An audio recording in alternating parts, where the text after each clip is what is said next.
सुबह की शुरुआत अपने नियमों के साथ, और यह नियम सबों के लिए होता है घर में, बेटा हो या बेटी, क्योंकि बेटा हो या बेटी आपके परिवार के संस्कार उन्हीं के पास सीखना है। भविष्य उन्हीं के हाथ में रहता है, इसलिए हमेशा अपने नियमों के साथ और अपने सिद्धांतों के साथ चलने की एक छोटी सी प्रयास होती है। किसी को और कितनी भी विषम परिस्थितियां हों, लेकिन अपने आप को हमेशा नियम में बांध कर रखने की एक छोटी सी प्रयास रहती है। एक दिन केवल यह हमारी छुट्टी रही, लेकिन हमेशा अपने आप को हमेशा एक छोटी सी सकारात्मक पहल है। और मैं बार बार बोलता हूँ, स्कूल जो है बच्चों का स्कूल, पहला स्कूल आपका घर ही होता है, और उन्हीं से बच्चे अपनी जीवन शैली में बहुत कुछ प्रेरणा लेते हैं और अपने जीवन को चलाने की कोशिश करते हैं। खासकर आजकल की बच्चियां बहुत ही जागरूक हो चुकी हैं, और आपके साथ साथ वो आपके हर कदम में कदम मिला के चलने की छोटी सी प्रयास करती हैं। उनको एक छोटी सी गाइडलाइन की जरूरत होती है, और वो गाइडलाइन आपके ही हिसाब से सीखती हैं। आप हमेशा अपने आप को नियमों में बांधकर और अपने जीवन को एक परिधि में बांधकर चलाने की कोशिश करें।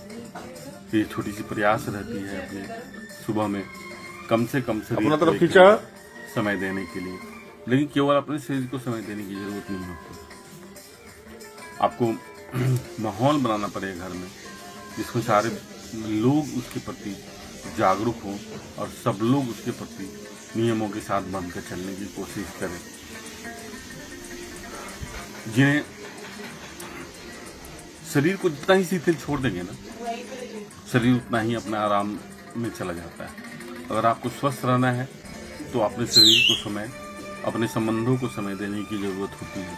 और इसलिए मैं प्रत्येक दिन सुबह में अपने नियमों के साथ बनकर रहने की कोशिश करता हूँ, छोटा सा प्रयास करता हूँ। इसके लिए आपको सूर्योदय के पहले बिछावन छोड़ने की जरूरत है, क्योंकि सुबह का समय बहुत ही बहुमूल्य होता है, और उसी के साथ अपनी शुरुआत सूर्योदय से पहले बिछावन छोड़ना। आपने देखा है अभी हाल फिलहाल में कल ही छठ समाप्त हुआ है।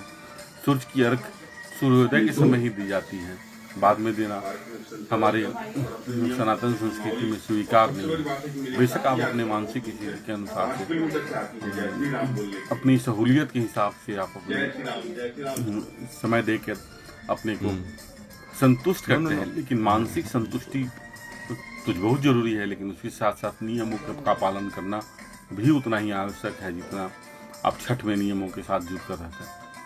जिन्हें पैर में दर्द है, जिन्हें शरीर में कहीं भी थोड़ी सी भी प्रॉब्लम है, वो अपने आप को हमेशा सूर्योदय से पहले बिछावन छोड़े और हमेशा नियमों के साथ बनकर रखने की कोशिश करें। घर में अपने माँ बाप का पूरा ख्याल रखें, क्योंकि वो आपकी धरोहर है। जितनी दिन तक आप उनके साथ स्वस्थ रख सकते हैं, क्योंकि उनका स्वस्थ रहना उनके लिए जितना आवश्यक है उतना ही आवश्यक आपके लिए है।